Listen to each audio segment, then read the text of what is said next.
Bem, eu saúdo os irmãos com a doce paz do Senhor Jesus. Amém. Graças a Deus. Hoje o Senhor está nos dando uma oportunidade de estarmos aqui para servir. Às quartas-feiras, nossa igreja tem essa bela visão de dar oportunidade para o desenvolvimento dos nossos irmãos pregadores. E o pastor também tem a oportunidade de se alimentar, com a igreja.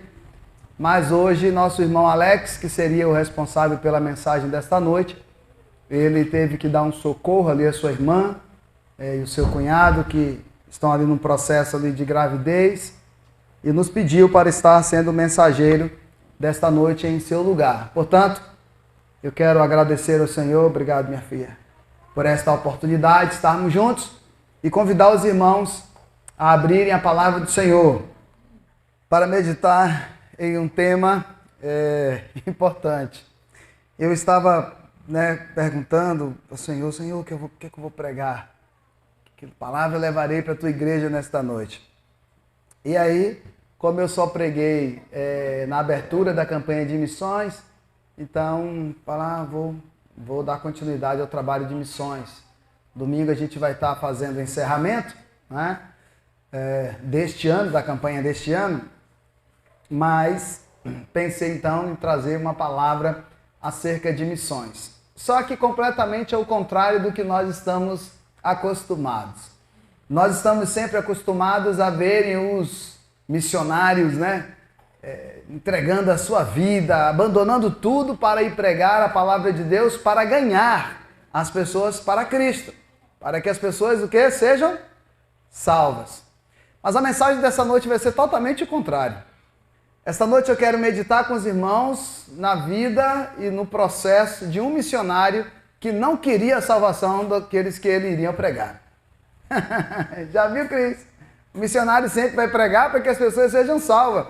Só que esse missionário aqui não queria ir pregar e nem queria que as pessoas fossem salvas. Será que na Bíblia tem um missionário assim? E aí, lendo esse missionário agora, não tem para onde correr. Toda vez que eu olho para ele agora, por causa de uma fala na escola bíblica dominical da minha aluna Diaconisa Aparecida, eu agora só lembro dela quando vejo esse missionário. Então, abre a palavra do Senhor aí, ou acompanhe comigo aqui no telão, que o Tavinho vai colocar. O profeta Jonas, capítulo 3 e 4. Jonas, em um determinado momento da história, foi um missionário que nem quis ir pregar, e também não queria que os seus ouvintes fossem salvos. E como nós já conhecemos essa história, eu vou pular o capítulo 1 e o capítulo 2, vou me atentar no capítulo 3 e 4 apenas, refletir aqui em cada versículo contigo, meu irmão, minha irmã, e você que está em casa, me perdoe, esqueci de te saudar, a paz seja contigo também. Você vai acompanhar essa linda história de salvação, de redenção, de aprendizagem de um homem que se colocou à disposição para servir a Deus, mas que em um determinado momento não quis ouvir a instrução do Senhor. E como a gente já conhece essa história de Jonas, eu vou fazer só um apanhado bem rápido para talvez um novo convertido que esteja nos assistindo não conheça. O profeta Jonas, filho de Amitai, ele está numa cidade ali na redondeza de Nínive. E ali em Nínive, nessa redondeza, ali nessa cidade que ele está, ele ouve a voz de Deus, ele ouve o convite do Senhor para fazer o que um missionário deve fazer, e pregar a salvação. Só que por algumas questões que nós vamos entender hoje, ele não quis ir. Nisso que ele não quer ir, ele tenta fugir da voz de Deus, porque ele percebeu e entendeu que onde ele ia, Deus estava. E então, ele corre e tenta se afastar de Deus. Deixa eu ir lá para o outro lado, para ver se Deus me esquece. Manda outra pessoa no meu lugar, e eu vou lá para o outro lado da margem. E então ele desce para um porto em Tarsis. Chegando em Tarsis, ele compra uma passagem e entra no navio. Pronto, aqui estou no navio, Deus não vai me ver, vai esquecer que eu estou aqui, eu fujo e essa história fica por aí. e vocês sabem muito bem como acontece com a história. De uma forma miraculosa ali, chega no momento da viagem, que acontece o que nenhum capitão de navio gosta que aconteça. Nós temos um capitão aqui, o Epaminondas, e acontece o que nenhum capitão de navio quer que aconteça. O quê? Uma tempestade. Enfrentar uma tempestade, dependendo do barco que você esteja, é quase a probabilidade de você morrer. Ou de, no mínimo, perder toda a embarcação, perder tudo que tinha na embarcação e só salvar a sua vida segurando nos destroços, até que chegue o resgate. E milagrosamente ali, a tempestade vem, e a Bíblia diz que não foi uma tempestade qualquer, foi uma tempestade muito forte. E o capitão toma uma decisão, e a decisão primária é: vamos salvar a vida de todo mundo. Precisamos deixar o barco mais leve. E começam a jogar as cargas pesadas para fora do navio. E aí já vem uma aprendizagem para nós nessa noite. Toda vez que a tempestade vem nas nossas vidas, a gente sempre tenta dar um jeito das nossas próprias forças. A gente sempre tenta dar um jeito do nosso jeito. A gente sempre procura arrumar as coisas da forma que a gente sabe arrumar. E da forma que a gente sabe arrumar, do jeito que a gente sempre sabe dar um jeito, nem sempre funciona. Jogaram as cargas e não resolveu. Parecia e continuava a parecer que eles iriam morrer naquela noite. E toda vez que eu olho para essa história de Jonas e para a história da partida da prisão do apóstolo Paulo, indo para Jerusalém, quando o barco naufraga, e nessa história aqui de Jonas eu me lembro de uma vez, algumas 2, 3 vezes, que eu peguei tempestade atravessando a ilha de Itaparica em direção ao terminal de São Joaquim, que é a travessia na Baía de Todos os Santos, atravessando com um tipo de embarcação que temos lá, chamada ferry boat. Aquelas embarcações grandes que pegam, né, carros, ônibus e pessoas. E ali naquela embarcação, eu pensei que fosse o meu último dia de vida. Uma coisa impressionante. O mar muito agitado e o navio fazendo esse movimento aqui, ó. E aí quando ele fazia isso, aí aquela onda Epaminondas batia dentro do navio, os carros lá estacionados, um batendo no outro, os alarmes disparando, mulher gritando, filho chorando, um desespero, gente caindo, bagagem indo para um lado e para o outro, irmãos. É uma cena horrível. Você fala, não, hoje é o meu último dia na terra. E aí, exatamente foi isso que mais ou menos passou os irmãos aqui, aquelas pessoas indo ali. E tentando dar seus próprios jeitos, com as suas próprias forças, eles têm uma ideia. Vamos unir forças, chama todo mundo para que possa vir ajudar. E esqueceram de um homem que estava dormindo lá embaixo no porão. Aqui vem a segunda aprendizagem desta noite. Quando a gente pensa que no meio da tempestade, a gente pensa que o problema não é nosso, a gente pode não estar nem aí. Na cabeça de Jonas, o problema ali era do capitão e era da tripulação que estava trabalhando para o capitão. Jonas ali, na cabeça dele, eu sou um passageiro. Paguei minha passagem, não tem obrigação nenhuma. Eles que se virem. E dormiu tranquilamente. Enquanto estava todo mundo ali desesperado, achando que ia morrer, Jonas estava dormindo, irmãos. Tranquilamente no porão do navio. Irmãos, depois que a gente conhece a Cristo, depois que a gente conhece a Jesus, entre todas as coisas que a gente aprende, uma coisa é importante. O problema do seu irmão também deve doer em você. O problema do seu irmão também, de certa forma, é um problema para você. Aqui na igreja, quando uma pessoa está em tratamento.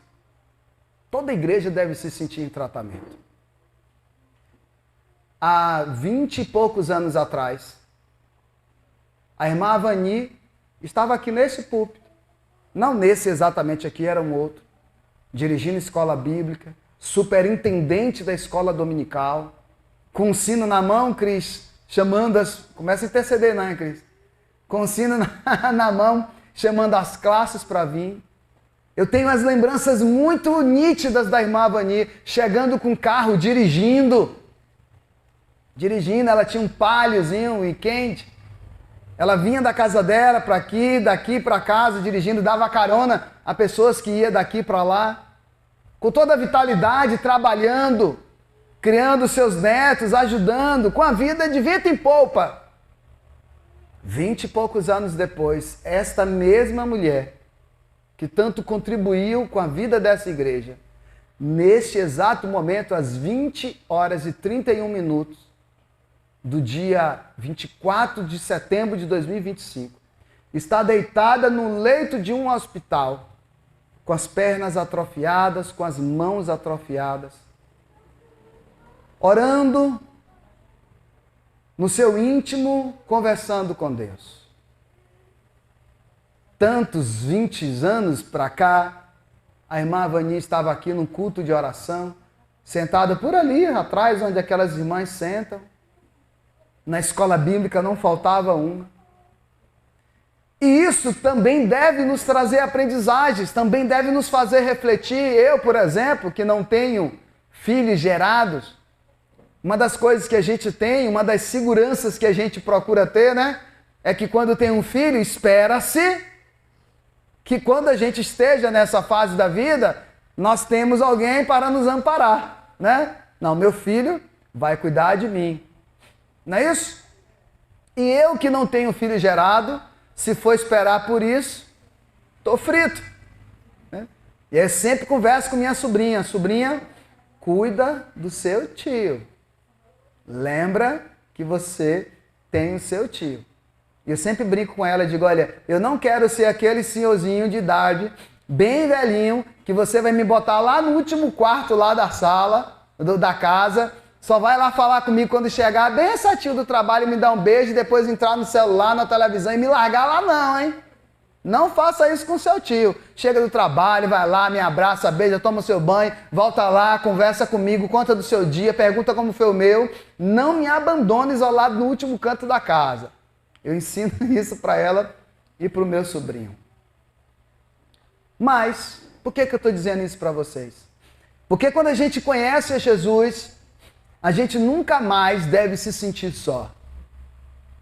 Enquanto a gente faz parte de uma igreja, a gente precisa entender que a igreja é a nossa família. Se ninguém cuidar da gente, a igreja cuida. Ou deve cuidar. Se ninguém nos visitar da nossa família, a igreja visita. Quantas famílias por aí tem pessoas doentes que nem os próprios entes queridos cuidam, mas a igreja cuida. Ninguém da família visita, mas o pastor visita, o diácono visita, as irmãs da oração visita, os irmãos do louvor visita. Quantas pessoas estão internadas, ninguém vai ver, ninguém tem tempo, mas a igreja tira o dia e vai lá. Depois que a gente conhece Jesus, a gente precisa entender que a gente não está mais só. Só que essa conversa, irmãos, não pode ser da boca para fora. Essa conversa precisa ser real. Então vão lá, visite a irmã Avani, visite a irmã Aparecida agora, que é a nossa próxima vovó que está entrando naquele declínio de saúde. Comece a visitá-la. Ô pastor, o senhor sabe da minha vida corrida e tal, tudo bem, você não tem tempo? Liga, pega o celular, tira 5 minutos na sua casa e fala assim, eu vou conversar com a irmã Aparecida aqui, só 5 minutos. Aí bota ali o cronômetro, se for o caso, e conversa ali, ouve ela, troca uma ideia com ela, 5 minutinhos. Uma vez no mês, se você fizer isso, 100 pessoas fazendo isso, ela vai estar sempre se sentindo visitada e acolhida pela sua igreja. Não deixe que a correria do dia a dia sufoque você e você não tenha tempo para ninguém. Porque possivelmente, se tudo der certo, quando você envelhecer, você vai estar naquela condição, desejando que alguém pelo menos te ligue. E o seu telefone do seu lado, você fazendo parte de uma igreja, daqui a 30, 40, 50 anos, imagine aí a gente velhinho, com o celular do lado ali, e ninguém te ligar, você vai sentir o que eu estou te falando. Estou dizendo tudo isso para reforçar a ideia de que quando nós conhecemos a Cristo e fazemos parte de um povo, a gente deve sentir o que um povo estiver sentindo. O que um daquele grupo estiver sentindo, toda igreja tem que sentir. A irmã Tatiana, por exemplo, durante alguns anos, vem sofrendo com dores constantes, pedindo oração, já não consegue vir na igreja com mais frequência. Eu tenho 13 anos como pastor dessa igreja. Desses 13 anos, eu só me lembro mais ou menos de um ano e pouco de Rafaela aqui assídua, dançando coreografia. Desses 12, né? 13 anos. Eu me lembro dela só um ano e pouco. Os outros 12 anos é acamada, com dor, sofrendo. Aí eu lhe pergunto, se fosse você nessa condição, o que é que você esperaria da sua igreja? Depois que a gente conhece Jesus, o problema de um dos nossos irmãos também tem que doer na gente. Jonas estava dormindo, só porque ele pagou a passagem, o problema não era dele. Quer dizer, estava correndo o mesmo risco de morrer, mas o problema não era dele. Irmão, não durma se seu irmão estiver gemendo do lado. Não durma como se não é nada a ver com você. Não durma como se você não tivesse nada a ver com isso. Não durma. Acorda, vigile ali com ele. E fica com ele o tempo que ele precisar de você. Jonas não acordou, mas alguém foi lá e acordou Jonas.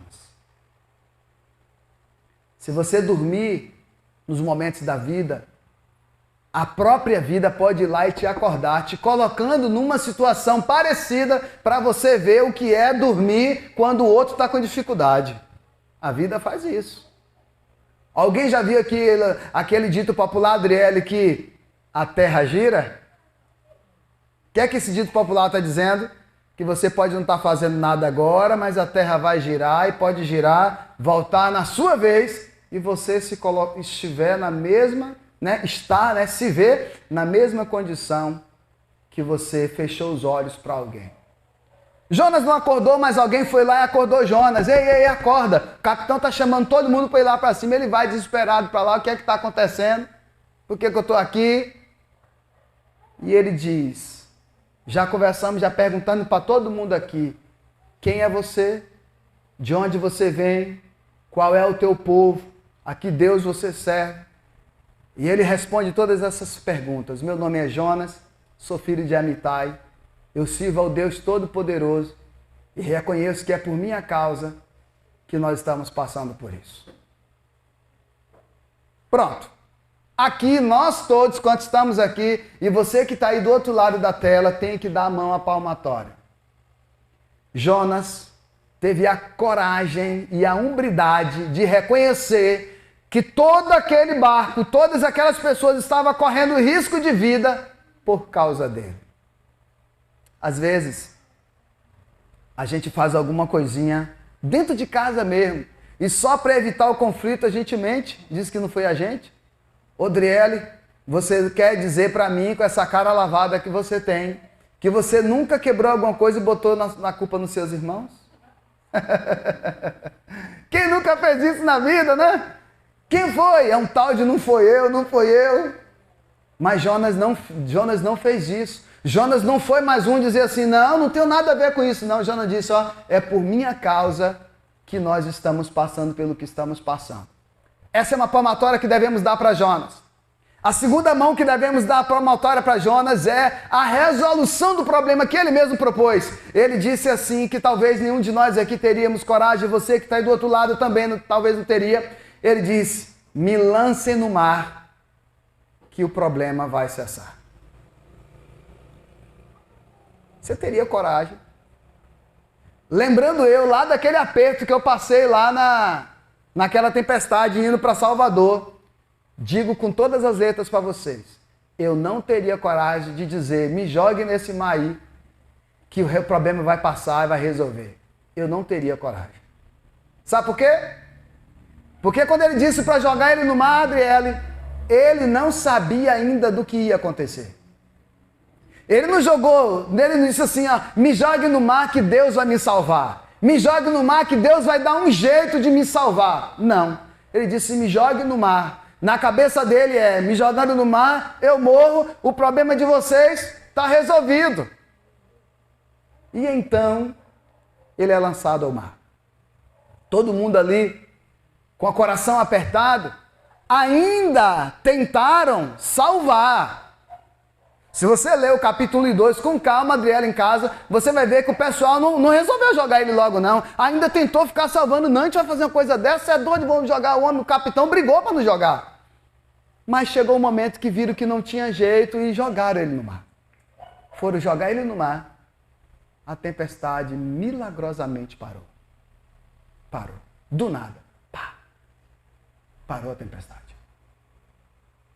E o mais milagroso ainda aconteceu, irmã Dormite. Deus mandou um peixe, que até hoje ninguém sabe se foi baleia, se foi tubarão, que peixe que foi, se foi um peroá gigante, não sei, se foi um sapão. Qual é aquele peixe que infla?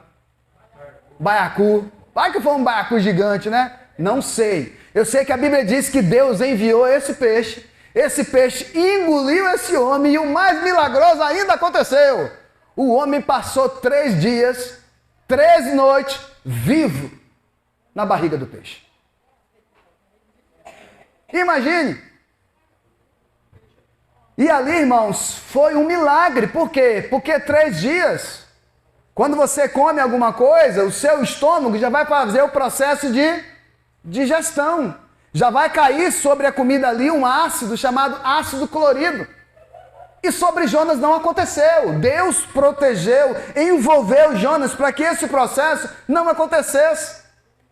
E na hora certa, no dia certo, Deus faz com que o peixe, sem ter sabedoria nenhuma, sem pensar, sem refletir, mas o peixe obedeceu à voz de Deus. Porque quando Deus manda, até aquele que não tem sabedoria obedece. E ele foi lá e expeliu o profeta de dentro da barriga do peixe. Quando ele estava na barriga do peixe, ele entendeu que a situação era tão grave e o lugar que ele estava era tão terrível, que se você ler na leitura, deixe para ler em casa para você ler com calma. Ele diz assim, ó, do labirinto do inferno, eu clamei ao Senhor e Ele me ouviu. Imagine aí, um lugar ali escuro, sem luz, com aquela melequença retada, imagine aí, aquele negócio, o peixe já é ruim para tratar, né, mulheres? Já dá aquela misca, aquela coisa ruim. Imagine você dentro da barriga do peixe, com aquele caldo sobre você, e você orando ainda. Que coisa horrível não deve ter sido. E ele aí ora ao Senhor. Oh Deus, tem misericórdia, me dá uma chance aí que eu vou ouvir tua voz. Aí nós vamos para o capítulo 3. E aí Deus faz o peixe ir lá, e joga ele na terra, na praia. Ele sai.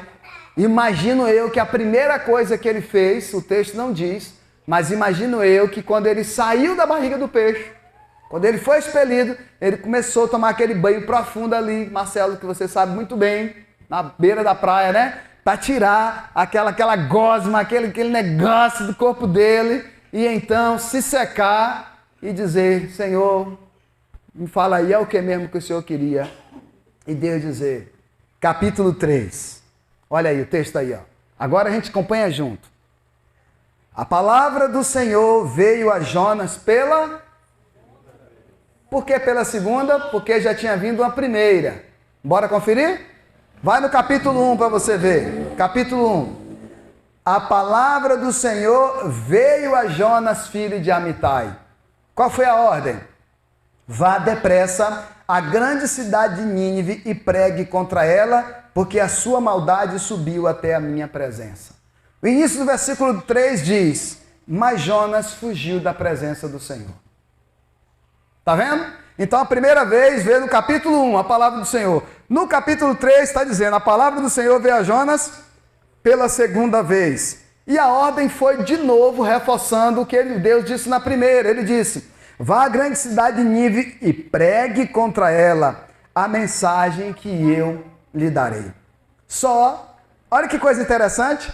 Olha que coisa interessante. Na hora que eu estava preparando a mensagem, eu observei, no capítulo 1, no versículo 3, bota aí, tio, capítulo 1, versículo 3, olha o que diz aí, Jonas, porém, fugiu da presença do Senhor dirigindo para Tarsis. Aí desceu, né, para pegar o navio de Jô e papá. Agora coloque, preste atenção, Jonas, porém, fugiu da presença do Senhor. No capítulo 3, no versículo 3 também, olha que coisa fantástica. Bota lá, 3:3.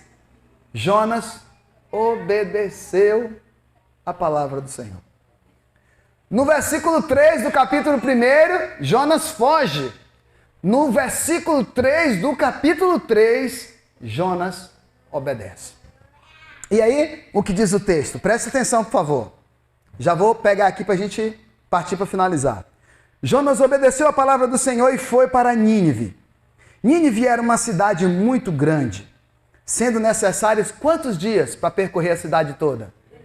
3 dias. Ponto. Deixa eu dar algumas informações aqui. Quem era Nínive? Vocês lembram de Noé? Lembram que Noé teve 3 filhos, valendo balinha. Qual era o nome dos 3 filhos? Sem, Cã e Jafé.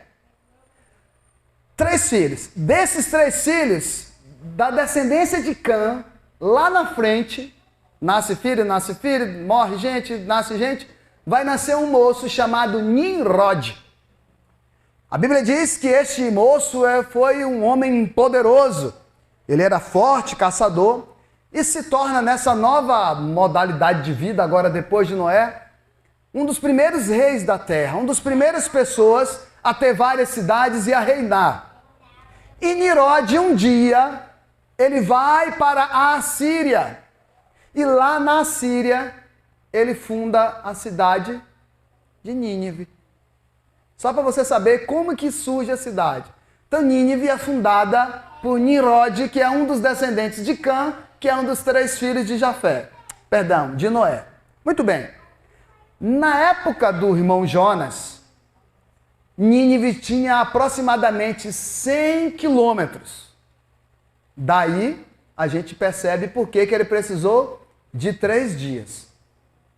Sabia, Toninho, que se você for daqui para a Bahia, até lá em sua terra, andando, sem parar, andando, daqui até lá, dá aproximadamente 15 dias. Claro que a gente não vai daqui até lá andando sem parar. Mas se fosse uma linha reta, só andando, daria 15 dias. Jonas, dentro de Nínive, leva 3 dias percorrendo, pregando. 100 quilômetros mais ou menos.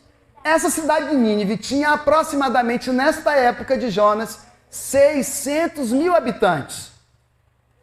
Relativamente uma cidade de médio e pequeno porte. Mas Nínive tinha um problema. Daí a gente começa a entender por que o Jonas não quis ir. Esses 600 mil habitantes não era gente boa. Aqui, ei, presta atenção em mim. Nesses 600 mil habitantes, não eram gente boa. Era gente idólatra, gente má, como diríamos hoje, como a gente diz na Bahia, gente de sangue ruim, gente perversa, que gostava de rejeitar a palavra do Senhor, quanto mais profeta. E irmãos, tem coisas que para a gente entender, a gente precisa realmente estudar. E aí, para entender o porquê Jonas não quis ir, você precisa lembrar o seguinte: quando o profeta chegava numa cidade, queridos, vocês não têm noção do medo que as pessoas tinham. Por quê? Isso, B. Porque quando o profeta chegava, era sinal de duas coisas. O quê? Valendo balinha. E isso era sinal de uma notícia muito boa ou sinal de uma notícia muito ruim. E aí você pode pensar assim, me lembra um dia, pastor. Pronto. Vocês lembram do dia que o profeta Samuel foi lá na casa de Jessé e naquele dia ele ungiu Davi? O que foi que as pessoas disse cumprimentando ele pelo caminho? Valendo balinha? Isso, meu diácono. Disseram, Samuel, é de paz que o senhor está vindo aqui? E ele respondeu, sim, podem ficar em paz. É de paz a minha estadia neste lugar. E ali ele entra na casa de Jessé e ninguém ficou sabendo, só tempos depois, o que é que o profeta foi fazer naquele dia. Então o profeta era aquela pessoa indigesta. Sabe aquela pessoa correta? Sabe aquela pessoa que fala a verdade? Sabe aquela pessoa que tem autoridade para falar a verdade? Era o profeta de Deus. E eu te pergunto, quem é o povo iníquo, errado, que quer ver um homem santo, com a vida separada, chegar para apontar dizendo, vocês estão errados, para com esses negócios, abandona tudo isso, se volta para o Deus Todo-Poderoso, senão vai acontecer isso, isso e isso. Quem é que quer ouvir isso? Nas nossas casas, os filhos têm uma dificuldade de ver os pais reclamando da mesma coisa todo dia. Não é assim? Porque o senhor é chato, porque a senhora é chata, a senhora fala da mesma coisa todo dia, fica reclamando, só reclama, reclama. Pois bem, mas o filho não entende que o pai só reclama da mesma coisa todo dia porque vê que o filho não está dando ouvidos. Então quando o profeta chegava, e já vem problema, ai meu Deus, o que é que o profeta vai dizer? E Nínive tinha a fama de matar profetas. Nínive tinha a fama de ser cruel. E uma outra coisa importante, Nínive tinha a fama, gente, de gostar de inventar forma de torturas. Dizem os estudiosos que a ideia de matar por crucificação é lá da época de Nínive. Os romanos só aprimoraram a técnica. Mas se vocês pararem para observar, a técnica da morte por crucificação ela é extremamente cruel. Porque é uma morte lenta. Ninguém morre rapidinho se furar a mão e o pé, como Jesus. Né? Ali tem todo um processo. Tem o tétano dos pregos, né? Naquela época não existia vacina. Ali tem bactérias, infecções, né? Jesus apanhou muito com o chicote.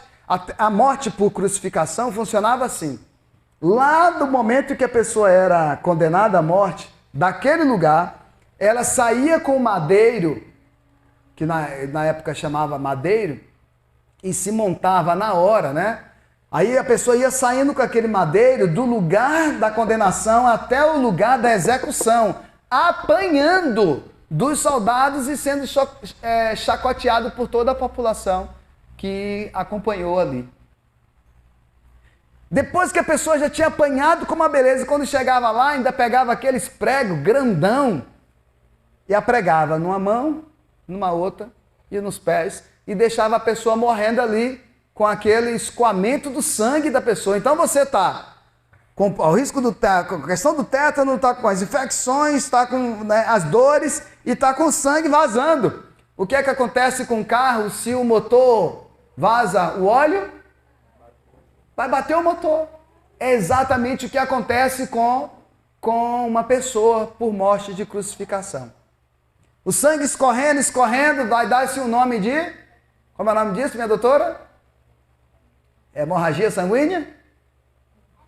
E essa hemorragia vai fazendo o coração ficar cada vez mais fraco, né, no processo de bombeamento, e a pessoa morre. Uma dor, uma morte de dor e uma morte lenta.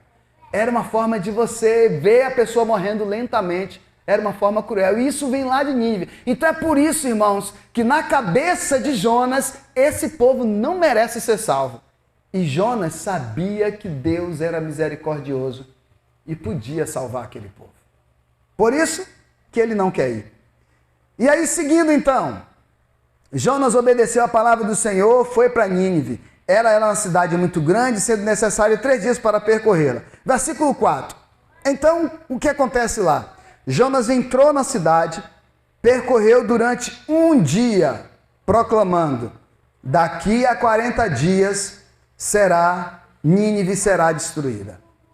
Eu disse para vocês que precisava de quantos dias para percorrer a cidade? 3 dias. Mas acabei de dizer para vocês que Jonas fez em tempo recorde, em um dia. Gente, dentro de 40 dias, Deus vai destruir essa cidade.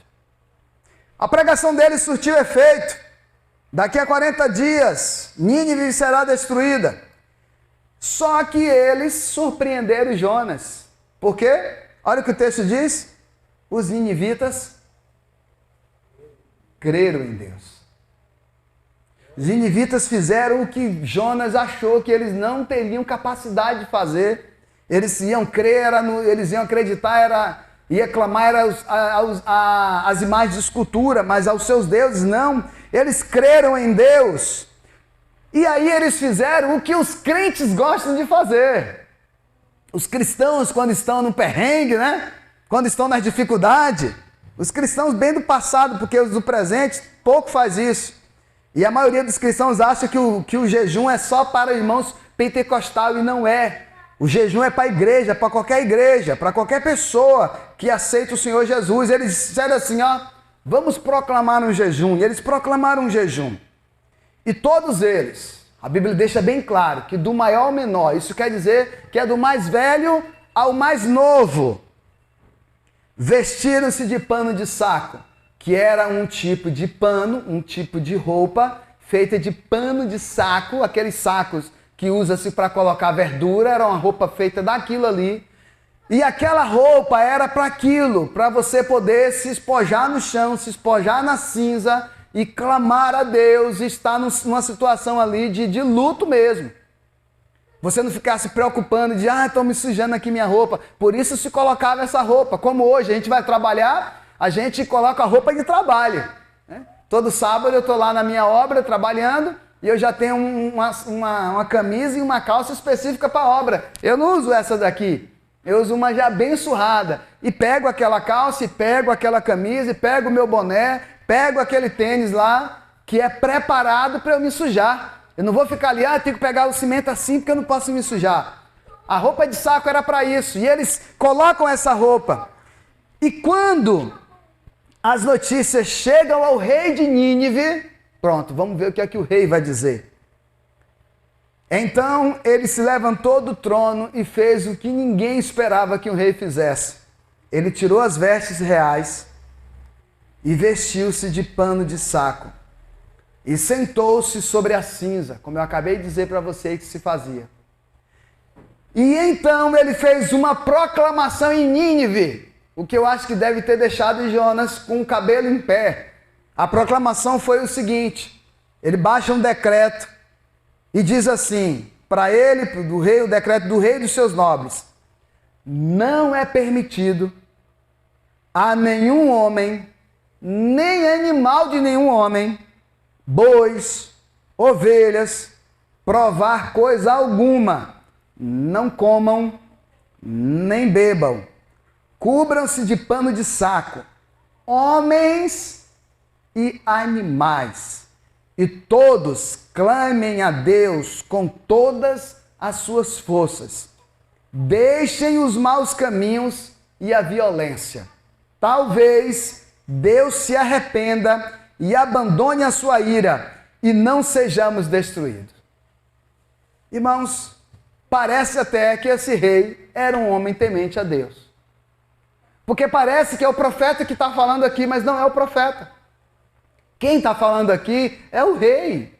Foi o rei que tomou a atitude de dizer, olha, nós vamos jejuar. E esse rei aqui me ensina até uma coisa, porque quando eu jejuo na primeira semana do mês, toda a primeira semana do mês com vocês, e eu sei que alguns irmãos aqui seguem direitinho o que manda, né, Cris, para mim, pastor, hoje jejum é hoje? É hoje. Eu boto comida pro gato. A partir de hoje não vou botar mais comida pro gato. O gato tem que jejuar junto comigo. As galinhas lá, meu diácono Volmer, não pode comer não. Não bota milho para ela. Olha que interessante, irmãos. Ele disse, nenhum homem, nem animal, nem boi, nem ovelha, não comam nada. Jejue, clame ao Senhor, e talvez Deus se arrependa e abandone a sua ira e não sejamos destruídos. Versículo 10. Tendo em vista o que eles fizeram e como abandonaram os seus maus caminhos, Deus se arrependeu e não desistiu e não destruiu Nínive como ele tinha ameaçado destruir. Irmãos, se tem uma coisa que mexe com as emoções de Deus, preste atenção no que eu vou lhe dizer. Se tem uma coisa que mexe com as emoções de Deus, é o genuíno arrependimento da igreja. É o genuíno arrependimento de um pecador. Mexe com o coração de Deus. Porque apesar do homem, do rei aqui tendo dito assim, quem sabe Deus se arrependa, Deus não se arrepende. Deus não falou assim, me arrependi de ter dito isso. Não. A ideia aqui é Deus mudar de ideia, não se arrepender. Porque Deus não se arrepende de nada. Só se arrepende quem erra, e Deus não erra. Isso é interessante eu explicar para vocês. Por que Deus não se arrepende? Você tem que saber explicar. Quando alguém perguntar para você, por que Deus não se arrepende se a Bíblia diz que Deus se arrependeu de ter feito o homem? Se Deus se arrependeu de ter destruído. Então você explica assim, Deus não se arrepende porque Deus não erra, Deus é perfeito. Só pode haver arrependimento onde há imperfeição. A gente só se arrepende daquilo que a gente faz de errado. Como Deus não erra, Deus não se arrepende. O que Deus pode fazer é apenas mudar de ideia. Como naquele momento ele queria... Aqui, Malícia, naquele momento ele disse, vou destruir. Mas ele, quando viu a ação do povo, ele mudou de ideia. E ele disse, não vou mais destruir Nínive. O que deixou o coração do profeta agora chateado. Eu sei que os irmãos já estão avançados para ir embora, mas deixa eu só finalizar aqui, por favor. Jonas, porém, ficou profundamente descontente com isso e enfureceu-se. Capítulo 4 aí, Tavinho, versículo 1. Jonas, porém, ficou profundamente descontente com isso e enfureceu-se. Por isso que o título da mensagem é um missionário que não queria que o povo fosse salvo. Ele ficou chateado, ele ficou enfurecido quando era para ele ter dito, louvado seja Deus, agora eu entendi por que o Senhor quis dar uma chance a esse povo, meu Deus. Louvado seja o teu nome, porque todos eles se curvaram ao Senhor. Já pensou se eu não venho trazer a tua palavra? Olha quanta gente ia morrer. 600 mil pessoas iam morrer hoje. Não, ele foi enfurecido porque 600 mil pessoas deixou de morrer. Um missionário que se chateou quando Deus quis salvar alguém. E daí o que acontece? Vem um momento de aprendizagem dele com Deus. Ele orou ao Senhor. Senhor, não foi isso que eu disse quando ainda estava em casa? Não foi isso que eu disse quando ainda estava em casa? Foi por isso que eu me apressei em fugir para Tarsis. Foi por isso que eu quis fugir da presença do Senhor. Por quê? Olha o texto diz aí, eu sabia que o Senhor é um Deus misericordioso e compassivo, muito paciente, cheio de amor e que promete castigar, mas depois o Senhor se arrepende. Novamente a palavra arrependimento, né? A gente pode trocar aqui, né? Mas depois o Senhor muda de ideia, porque o Senhor tem um coração muito mole quando as pessoas se arrependem. É por isso que eu não queria vir, porque se ele se arrependesse e orasse o Senhor faria isso, salvava esse povo. Agora eles vão daí mais matando mais profeta, sendo idólatra, sendo essa gente má. Ele deve ter pensado assim. A Bíblia diz que ele ficou enfurecido. Você já viu alguém enfurecido? Você já ficou enfurecido em algum momento? Foi desse jeito que Jonas ficou porque o povo foi salvo. E eu acho interessante essa conversa que ele tem com Deus aqui. Tá vendo, Senhor? Não foi por isso que eu não queria vir? Eu sabia que se o Senhor tem um coração mole, ia salvar eles. Agora, Senhor, tire a minha vida. eu imploro, porque para mim é melhor morrer do que viver. Pense aí, já que o Senhor resolveu salvar todo mundo, agora eu imploro ao Senhor, mate a mim, ó. Eu quero morrer, porque para mim agora é melhor do que viver. O que ele está querendo dizer aí, meu povo? Ele está querendo dizer assim, ó, vê esse povo todo vivo aí, daqui para diante. É melhor eu estar morto do que estar vivo para ver uma coisa dessa. É o que ele está dizendo. E aí, partindo para finalizar, ele diz assim, o Senhor, respondendo ele, diz, versículo 4, tá vindo. Você tem alguma razão para essa fúria toda, Jonas? Por que você está tão enfurecido, meu filho? Onde é que você está com a cabeça? Você não está vendo o que eu acabei de fazer? E Jonas saiu, sentou-se num lugar a leste da cidade. Tá vendo? Ele não respondeu nada, ainda saiu chateado, fez igual a Caim. Ali, ele construiu para ele um abrigo. Ele sentou-se à sombra e esperou para ver o que aconteceria com a cidade. Agora eu vou para lá para ver se Deus se arrepende de novo e acaba com tudo. Olha só a cabeça do profeta, gente. Olha só o que uma chateação no coração pode provocar. A chateação no coração pode provocar que a gente queira que o outro morra. Olha que coisa terrível. A chateação no coração da gente pode provocar na nossa carne o desejo de que o outro morra mesmo. De tão ruim que é, podia morrer. E aí, ele se assenta lá e fica vendo o que é que Deus ia fazer com a cidade. Versículo 6. Então o Senhor Deus fez crescer uma planta sobre Jonas para dar sombra à sua cabeça e livrá-lo do calor. O que deu grande alegria para Jonas. Jonas disse, oba, que maravilha essa planta aqui. Mas de madrugada, na madrugada do dia seguinte, Deus mandou uma largata. Tá vendo? Deus manda até no inseto, meus irmãos. Lembra lá do Egito? As 10 pragas? Então, Deus mandou aqui uma largata. E essa largata atacou a planta e ela se secou. Nisso que a planta secou, ao nascer do sol, Deus trouxe um vento oriental muito quente, o que nós chamamos hoje de mormaço, né? Deus trouxe aquele mormaço, aquele calor, aquela fadiga, ao ponto de ele quase desmaiar. Tá vendo, Marcelo?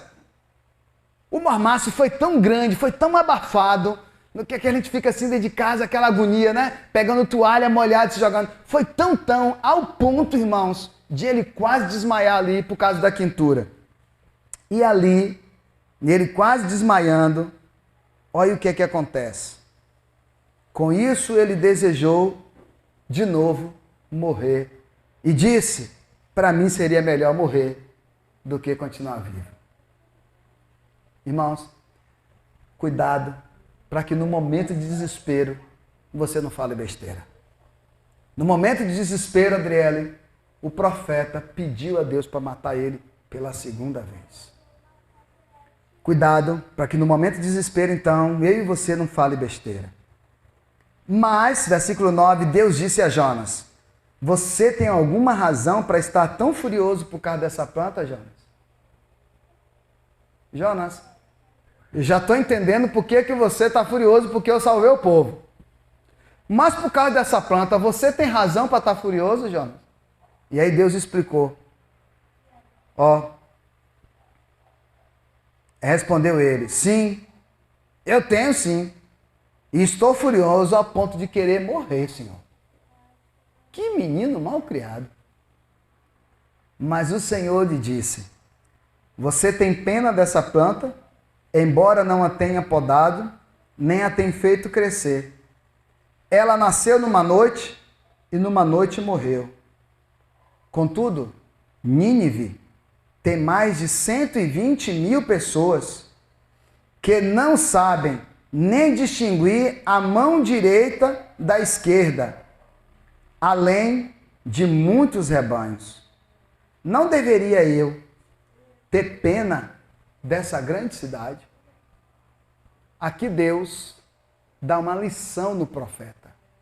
Jonas, você tem razão para estar chateado por conta dessa planta? Eu tenho sim. Estou tão chateado a ponto de querer morrer. Então eu lhe pergunto, não foi eu que fiz a planta crescer? Por um acaso você plantou ela aí? Por um acaso você podou a planta? Você cuidou dessa planta? Não. Eu fiz ela crescer, ela fez o serviço que eu queria, que era te proteger. No outro dia eu tirei ela de você para você entender, Jonas, o que é que eu fiz por Nínive. Jonas, irmãos, você que está aqui nessa noite, para a gente encerrar com chave de ouro. O que aprendemos com essa história? Aprendemos que não importa qual seja a maldade das pessoas que a gente não tem empatia. Deus, quando olha para mim e para aquela pessoa, Ele quer ver nós dois lá no céu. Olha só que coisa tremenda. Eu tenho dificuldade com aquela pessoa. Aquela pessoa tem dificuldade comigo. Logo eu não oro por ela, ela não ora por mim, a gente vive nessa guerra, nessa inimizade. Mas Deus, quando olha para nós dois, de lá de cima, Ele quer ver eu e ela lá no céu. Portanto, meus irmãos, essa história, ela é uma história de amor. É uma história que nos ensina que a qualquer custo nós devemos almejar, ansiar pela salvação das pessoas. Quer ver uma coisa que vai mexer com você agora? Sobretudo quem é pai, mãe, quem é avô, quem é avó. É muito fácil, quando a gente está pensando no amor, nas coisas que acontecem distante da gente. Por exemplo, passa um homem ali no jornal Meio-Dia que fez um crime bárbaro contra uma pessoa. Seja um crime sexual ou em qualquer outra esfera. Toda a sociedade quer que aquele cara morra. O que é que se espera da igreja? Se espera que ele seja salvo. Eu e você que estamos cá do outro lado da televisão, assistindo e vendo aquela crueldade, a gente pode até orar pela pessoa, né? Falar, Deus, salva esse homem, tem misericórdia, perdoa ele. Não é verdade? Agora eu lhe pergunto, e se o crime bárbaro que ele cometeu fosse com o seu filho, com a sua filha, com o seu neto ou com a sua neta, será que você também ia desejar que esse homem fosse salvo? Ou você queria ir lá fazer a justiça com as próprias mãos? Por isso, irmãos, que eu estou dizendo para a gente nesta noite, a palavra de Deus diz para nós essa noite, no momento da fúria, cuidado para a gente não falar besteira. Quando os incircuncisos entraram lá na minha casa, estou falando isso por causa própria. A primeira coisa que vem na nossa mente é tentar resolver com as nossas próprias forças. É querer descobrir, é ir lá, é tomar de volta, é fazer acontecer. Mas uma coisa eu aprendi com essa palavra hoje e quero compartilhar com vocês. Para a gente finalizar, que vocês já estão bem inquietos e o pregador hoje falou demais, né? A gente está acostumado a ver o pastor só falar meia horinha. O que é que a gente aprende com essa história? Irmãos, a gente aprende que vale a pena obedecer a Deus em qualquer circunstância. Porque embora a nossa raiva, a nossa chateação fale mais alto, a voz de Deus deve bradar dentro de nós. A gente deve realmente olhar para as pessoas com um olhar de amor. Porque no lugar de Jesus na cruz, quando aquele cara matando a gente ali, viesse para cá, na hora que a gente pedisse água, por um ato de misericórdia, o cara ainda trouxesse vinagre. E Jesus, no final de tudo, ainda diz, Senhor, perdoa esse homem, porque ele não tem ideia do que está fazendo. Será que essa seria a nossa oração? Ou a gente diria, quando eu acordar infeliz, eu vou estar no céu com o Senhor. E você, quando morrer, vai direto para os quintos dos infernos. O coração do homem provoca fazer isso. E eu descobri, preparando essa mensagem, o segredo. Qual o segredo? Para a gente conseguir colocar em prática isso que eu preguei nesta noite aqui, só tem um jeito. Não tem outro. Qual é, Tiago? O jeito é estar próximo de Deus. Irmãos, eu não sei o que aconteceu, eu não sei porquê, Mas naquele momentinho ali que Jonas ficou sem orar uns dias, sem jejuar, sem conversar com Deus, não sei o que aconteceu. Naquela janela de tempo ali, ele ficou tão chateado ao ponto de pedir a morte porque Deus salvou um povo. Olha aqui na Bíblia para você ver, nunca mais essa história aconteceu. Nunca mais você viu falar de um profeta, de um missionário, de um pregador que ficou feliz, que ficou chateado porque Deus quis salvar alguém. Não, foi o contrário. Toda vez, irmãos, que a gente enfraquece na vida espiritual, a gente tem a chance de falar besteira, tem a chance de pensar besteira, tem a chance de querer fazer besteira. Quer um exemplo? Quando alguém disser para você que está fraco na fé, está desanimado, você vai fazer 3 perguntas para ela. Primeira pergunta, você vai falar assim: como é que está a sua vida de oração? Se ela disse para você que ela está desanimada, está fraca, ela vai dizer: vixe, eu não sei nem qual foi a última vez que eu orei. Você vai fazer a segunda pergunta: como é que está você servindo a Deus, congregando, seus cargos na igreja? Não, mas eu não estou nem orando, meu irmão. Eu nem estou indo mais na igreja. Aí você vai fazer a terceira pergunta: como é que está a sua vida de leitura da palavra? O que é que você acha que ela vai te responder? Se eu não estou nem indo na igreja, se eu não estou nem orando, você acha que eu estou lendo a Bíblia? Então você vai dizer: meu irmão, minha irmã, é exatamente por isso que você está tão fraco espiritualmente. Não tem como você querer estar forte, firme espiritualmente, se você não ora, se você não lê a Bíblia e se você não vive a comunhão congregando com seus irmãos. Quer ficar firme na presença do Senhor? Quer fazer tudo certinho? Ora, lê a Bíblia e congrega. Fazendo essas 3 coisas, quando Deus salvar alguém, você vai dar glória a Deus e não ficar triste querendo morrer porque Deus salvou alguém. Que Deus em Cristo nos abençoe. Em nome de Jesus. Irmãos, carinhosamente eu peço perdão a vocês, por ter passado aí uns 18 minutos já. Mas essa palavra, ela falou muito ao meu coração. E eu espero que hoje você tenha um pouquinho de paciência e leve essa palavra no seu coração. Se possível, amanhã assista ela de novo e compartilhe com os seus. Vamos orar? Senhor, nosso Deus e nosso Pai, nós queremos glorificar o Teu santo e poderoso nome. E agradecer ao Senhor, ó Deus, porque o Senhor salvou a cidade de Nínive. Nínive só veio ser destruída lá no ano 614 a.C., por aqueles homens terríveis da Babilônia. Oh, meu Pai, mas naquele dia com o profeta Jonas, nenhum fio de cabelo caiu no chão. Muito obrigado porque o Senhor é um Deus misericordioso. Muito obrigado porque o Senhor deu uma lição de vida para Jonas. E muito obrigado porque a lição que o Senhor deu para Jonas, o Senhor deu para nós nesta noite aqui. O Senhor deu para essa pessoa que está me assistindo agora, que está assistindo essa palavra e que foi muito abençoado com esta mensagem e que vai compartilhar ela com outras pessoas para que elas também sejam de igual modo abençoadas. Assim, nós choramos e te agradecemos. E te pedimos, Pai, no momento da nossa fúria, não nos deixa pecar. Não deixa a gente desejar a morte. Não deixa a gente falar besteira. E não deixa a gente fazer besteira, Pai. Em nome de Jesus, te oramos e agradecemos.